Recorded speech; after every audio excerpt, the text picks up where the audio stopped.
Week 5 of the Sean Combs sex trafficking trial is wrapping up in New York. We have our Fox 26 senior legal analyst Chris Tritico here now to talk about the testimony from the week, some of the headline testimony, and one of the things that's getting a lot of attention, Chris, is the voice recordings that we have heard from between Sean Combs and one of his ex-girlfriends, the lady who goes by the name Jane. And in this one that the defense played for the jury on Thursday, it seemed to be Combs telling her to move on. Like, if you're not happy in this relationship, I want you to be happy, move on. And indicated that she was the one who said, indicating that it's time for her to move on, and Sean saying, go ahead. Mm-hmm. If you're not happy, so that like undercuts leave. The whole argument that she was coerced. Right, and that undercutting the entire government's case that Sean Combs was holding women into these relationships and forcing them to stay. And here's a tape recording, I don't know who made it, but a tape recording of him saying to someone in a current relationship, if you're not happy, leave. Mm-hmm. I don't want you to stay in a relationship you're not happy with, and if you think I'm holding you back, leave.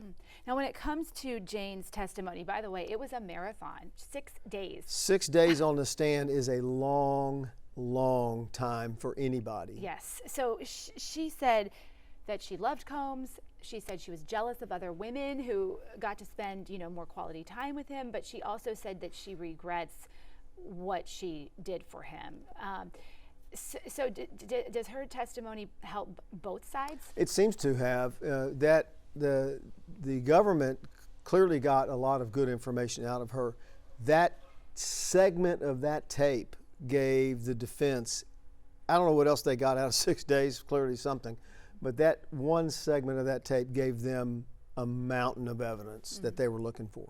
If you're on this jury now, I'm just thinking how confused I might be, and there's so much testimony, and when they finally get the instructions from the judge on what they're actually deliberating, I mean, to go back and think of all this testimony, that is a huge task for a jury. It's a lot, and on a trial this long, and what happens in federal court a lot is the judge will allow you to take notes as a juror while you're moving along, and what they don't tell you is they take those notes away from you when you finish. You don't get to take them back with you, and a lot of jurors get very upset about that.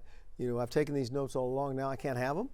And so, because they're just an aid to allow you to move along, but they can't be the thing that it's what you have in your head that you use in deliberations. And so it's difficult, but it's supposed to be difficult.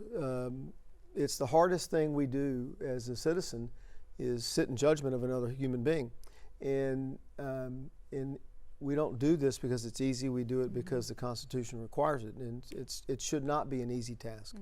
Okay, Chris Tritico, senior legal analyst for Fox 26 Houston. Thanks so much. We'll see you next week for week 6. You bet.